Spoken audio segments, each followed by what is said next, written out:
Hi, everyone. I think we're about 15 minutes behind schedule, so I'm going to try to speed up a little bit. Besides, Olivier did such a great job talking about, what's happening in the automotive space with CGI. Maybe I don't need to say so much. So I'll leave out a lot of the important details, which actually brings tears to my eyes as I was watching back there when Olivier spoke about how transform and all the hard work that went into making beautiful and emotional 3D images for purposes of research as well as offering better customer experience to our customers. But some of the things that I want to talk about is sort of what happens after we build these wonderful images and how we utilize them. And I have actually a rather simple message, which is already on this page. But before I get into the sort of a core of my message, I also want to set a little bit of context around why is this important to a company like Hyundai. Hyundai, for those of you who may not be fully familiar, we are made up of three different brands called Kia and Genesis. And between three brands, we are now the third largest automotive OEM, selling cars in all parts of the world. And, we're actually a very young company. We've only been around for about 60 years. And we continue to grow and we continue to thrive.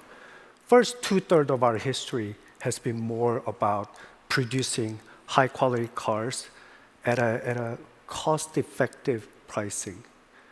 And then past 20, 30 years or so, we've been focusing a lot more on delivering very experience, the design, the better value, beyond good product and good quality. And as we look into the future, we realize that we need to become more than just product creator.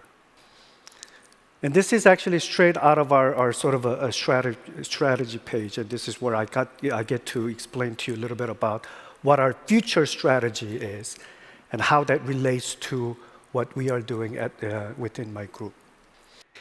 UAM, Urban Air Mobility, a fancy word to describe flying cars. And whether we think it's going to be a near future or distant future, cars are going to fly, probably within our lifetime, and we're preparing ourselves for that. Purpose-based vehicles, right? This is also driven, and to Olivier's point, and driven out of the fact that, we're no longer going to be able to need to drive ourselves, and the steering wheel disappears within our car, and the car becomes a product that is going to be more optimized around its own purpose. So we're investing and preparing for that future. Autonomous driving and electrification is a must-have. We don't think we're going to continue to exist without getting those two things right. And robotics.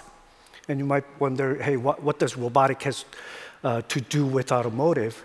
Well, when you take the wheels and the steering wheels out of the equation in what we call automobile, you start to wonder, it's not really much of a car anymore. It's kind of like a robot, right? So we invest heavily on robotics.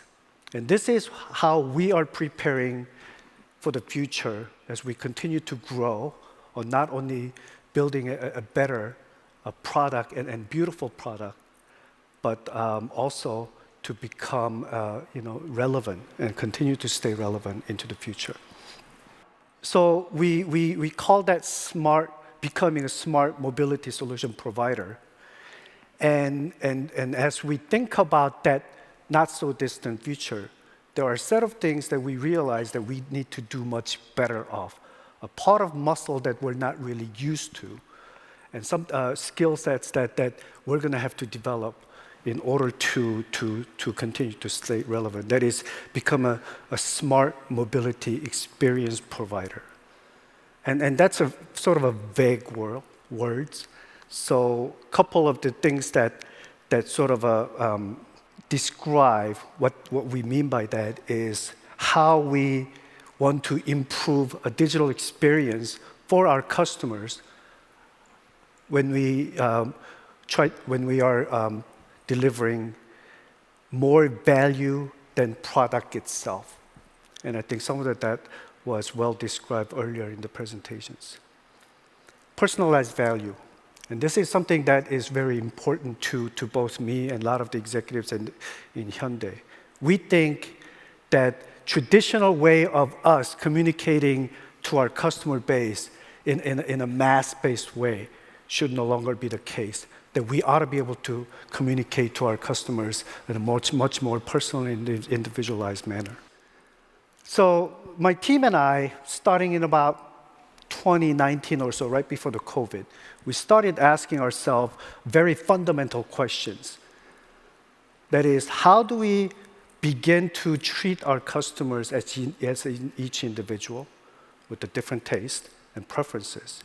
And how do we individualize our messaging or our relationship with our customer on a one-by-one basis? And as you know, we asked that question in probably a million different ways. And one of the earlier conclusions was, we do that already, just not in a very scalable way. We don't have enough time, resources, or people to be able to build relationship with our customers in an individual way, and we needed to be able to figure out a way to scale. So we went on to defining that individualization by calling it a hyper-personalization, and we came to realize that data, not just about customers, but data about our products, and how we collect and manage them is an incredibly incredibly important component of that journey. And technology, obviously, what good is all the data if we don't have means to utilize them? Right? So we set out to, do what we wanted to do on a marketing contents, and we started figuring out the ways to individualize content by not making same messages and blast that to all our consumers, but try to have different variation of our products. Easier said than done, and you heard Olivia speak about that. So there needed to be a way to vary the content. We also recognize that our consumers consume those content through various different channels, right?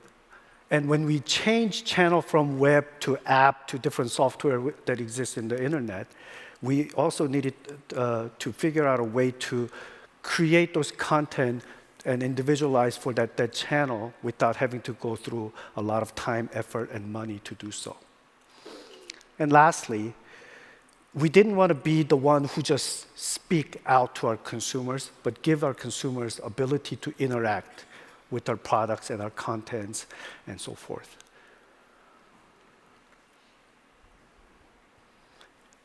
As an individual components of three things I just mentioned, may sound easy, but when you start to combine those together, it creates infinite complexities, exponential complexities that goes into billions, sometimes trillion different permutations of how we individualize our content about our product.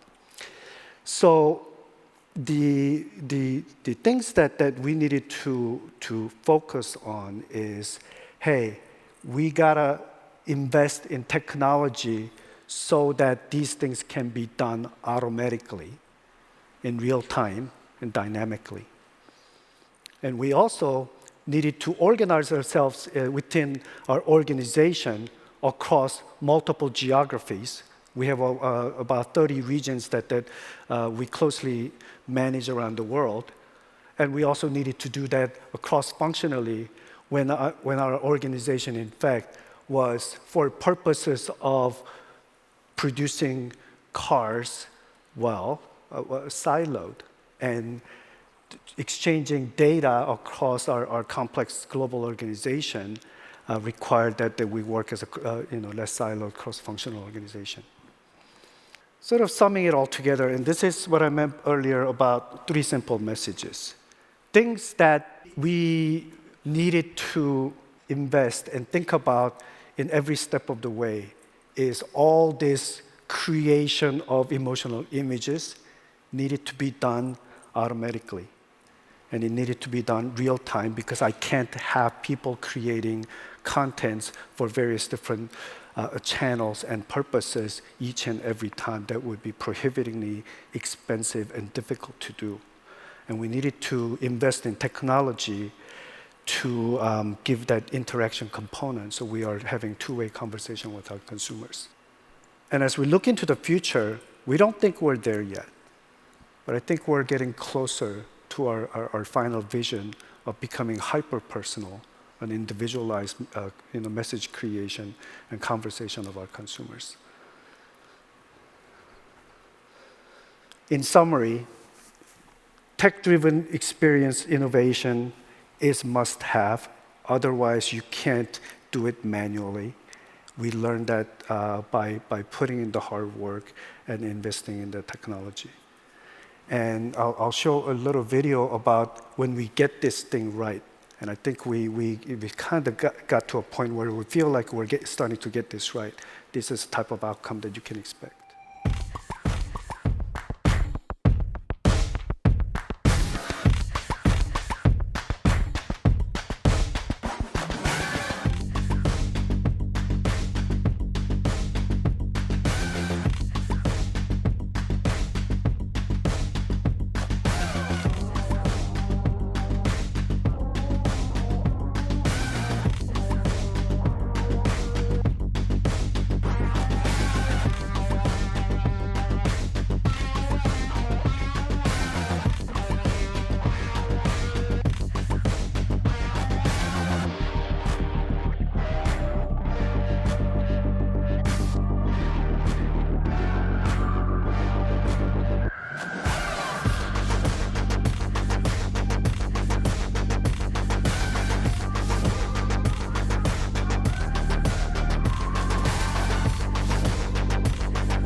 So if you're waiting for an Ioniq 5, which has about a year wait at this point, and asking me to shorten that would work, my answer is no, so sorry about that. You have to wait like everyone else. Is doing all this hard work worth it? Absolutely. What kind of value did it provide to our organization? We managed to create a foundation of how we work with our images, and we managed to make that scalable across different geographies, and scalable in terms of number of units. Just Hyundai brand at this point has over 40 different models. So I can scale across all the models, all the geographies, and so forth. Is it cost effective? Yes, initial investment is high, but as we scale and replicate what we do across different models and geographies, it is cost effective. We have proven that with the organization. Another thing that gave us a tremendous value was the quality control of our images. Some of the photographed images that was being shared with our consumers in some remote parts of the world were pretty shameful in the past. We no longer have that in our organization, so there's a value in that. And it also gave several other benefits, like we're able to better collect data about how these images gets consumed, data about how consumer interact with these images, and that has a benefit there. We can also upcycle some of these images. If we created marketing content for UK, for example, and I wanted to utilize that not necessarily straight copy, but localize it for Korea content. I can do that by upcycling with the less investment than creating those content from scratch. And because it runs on a technology base, they do tend to be more interoperable with other systems that we have in our landscape. So some of the lessons learned, and I probably paid dearly learning some of these lessons myself, was creating emotional content in marketing world is pretty hard. But I will tell you, doing that in a hyper-personal way is even harder. So if you're planning on doing something like this, expect that, and that's just going to be the case. And it takes time. The technology transformation, it takes years, not months. To expect that that's going to be done anytime shorter or anybody else is also unrealistic. And even after we were able to transform our tech stack, getting people to learn how to use new tech stack took even longer, and then it was hard. Did the investment pay off? It did, but not until we were able to scale across all our models, scale across all our geographies. And when that happened, the variable cost of adding more models and adding more regions onto this platform ultimately paid off. So those are some of my lessons, and that's my message. Thank you.